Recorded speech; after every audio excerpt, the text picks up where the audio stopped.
the way that you have carried this ball forward is through your organization's creation of these Future9 competencies, which you've built to sort of be this framework to allow educators and system leaders alike to more effectively navigate competency-based education to boost it in their respective institutions.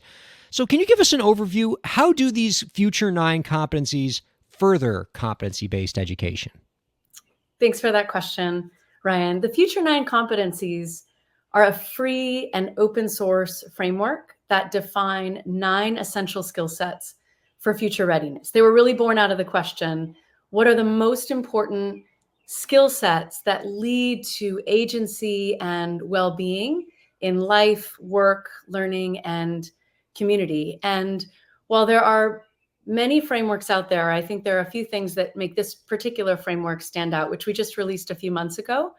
The first is that it offers a sort of very clear, definitive approach to defining and measuring future readiness. So, when some of our core academic standard frameworks emerged 15 years ago or so, a lot of the talk was about college readiness.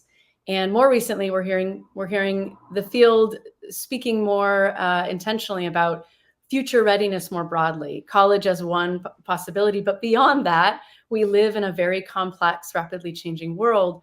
What does it mean to prepare young people for that adequately? So this framework not only offers a definition for the skills that are most important to future readiness, it also offers a way to measure progress toward that vision. The second thing that I would say makes it stand out is that, reDesign's core work, actually, since our founding about 15 years ago, has been working very closely in partnership with schools, districts, and state departments to help make schools and school systems work better for young people.